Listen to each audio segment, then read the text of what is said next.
Welcome back to News Analysis. News Analysis, a weekly magazine on current affairs. To begin with the main points in a nutshell. Obama seeks to shift arc of oil crisis. BP chief expresses contrition to House panel.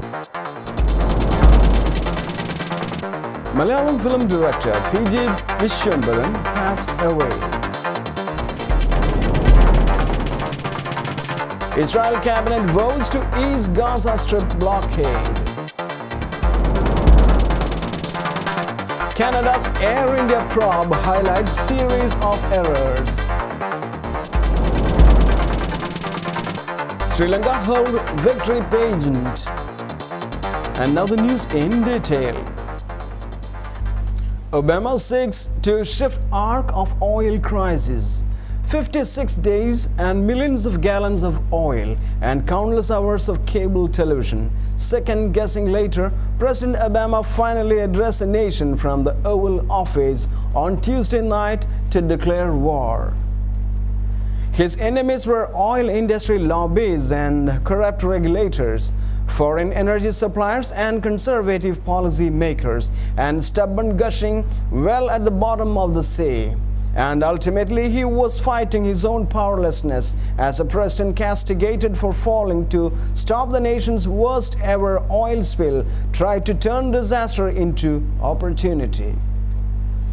While laying out his battle plan to break the siege from a spill assaulting our shores, the commander-in-chief hoped to pivot from defense to offense, using the still unresolved crisis in Gulf of Mexico to press for sweeping change in energy policy.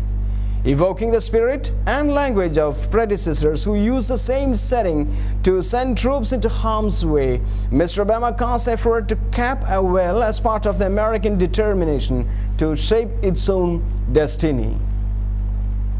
The one approach I will not accept is inaction, Mr. Obama said from behind the presidential desk, named resolute with the traditional flags in the background. The one answer I will not settle for is the idea that this challenge is somehow too big and too difficult to meet. For 8 weeks, the spill has seemed somehow too big and too difficult to meet as the president struggled to contain it while trying to demonstrate leadership, sympathy, and anger. It was not clear that this was one of those dramatic moments that alter the arc of a political crisis. BP chief expresses contrition to House panel. BP's embattled chief executive Tony Hayward told Congress on Thursday that the oil disaster in Gulf of Mexico never should have happened, and I am deeply sorry that it did, as he tried to demonstrate that he and the oil giant understood the huge scale of the spill's environmental, economic, and human toll. Mr. Hayward was faced with withering criticism for his company's response to the spill, and for the first time he was forced publicly to defend his comments and his company's actions under mainly harsh questioning from members of subcommittee of the House Energy and Commerce Committee. Congress tells Hayward BP ignored oil well dangers. BP chief executive Tony Hayward has been told by an angry U.S. congressional panel his firm ignored dangers when drilling in the Gulf of Mexico. House Committee on Energy and Commerce Chairman Henry Waxman said BP's complacency before the 20 April rig explosion had been astonishing. Asked about apparent shortcuts taken before the spill, Mr. Hayward said it was too early to draw conclusions. Mr. Waxman replied that the BP chief executive was stonewalling. "You are not taking responsibility, you are kicking the can down the road," he added. 11 people died in the Deepwater Horizon drill rig accident, which left a ruptured well spewing hundreds of thousands of barrels of oil into the Gulf of Mexico. Despite BP efforts to contain the leak, oil continues to enter the sea, threatening states along the Gulf Coast. BP says it will withhold dividends until the end of the year as part of its response to the spill. BP's chief offers answers but not to liking of US House Committee. Tony Hayward, the chief executive of British Petroleum, facing relentless questioning by congressional Democrats on Thursday, denied any personal responsibility for the decisions that led to the calamitous oil leak in the Gulf of Mexico.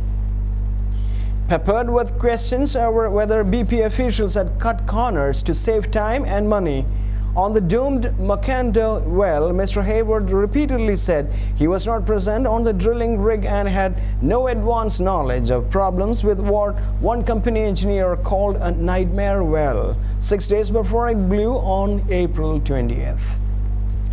Malayalam film director P.G. Vishwambaran passed away.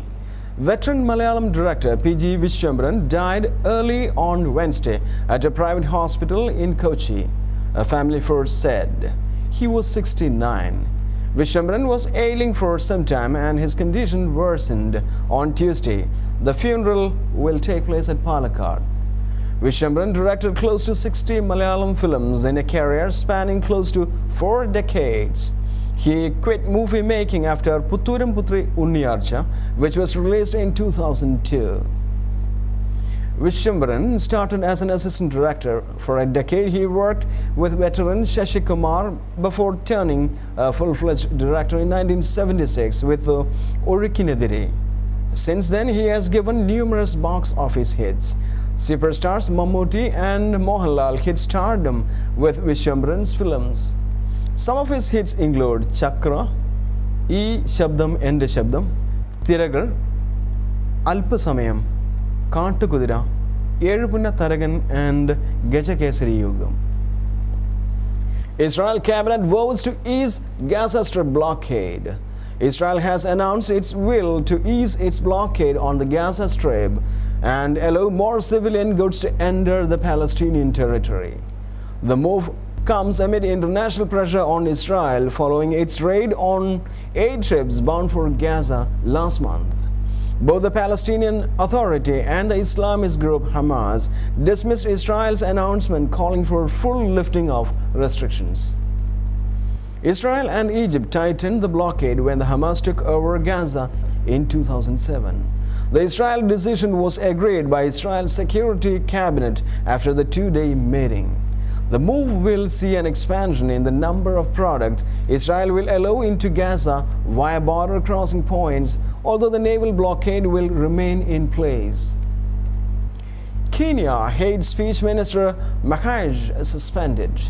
Kenya's Assistant Roads Minister Wilfred Makaj has been suspended by President Mwai Kibaki a day after being charged with inciting hatred. Along with 2 other MPs, he was charged with hate speech during the campaign for a new constitution. They allegedly said some ethnic groups would have to leave their land if the constitution was approved. 6 people died on Sunday in a stampede after grenades exploded at a campaign rally for the No campaign. Some fear that the campaign ahead of a 4 August referendum could lead to a repeat of the violence which followed elections in December 2007. Disputes over allegations of electoral fraud ignited ethnic tensions, leading to the deaths of some 1,300 people and forced 30,000 from their homes. Higher Education Minister William Ruto, among another 3 MPs also accused of hate speech earlier this week but not charged, has appeared before the National Cohesion and Integration Commission (NCIC). Mr. Ruto is alleged to have asked Muslims to reject the proposed constitution if they do not want a war with Christians.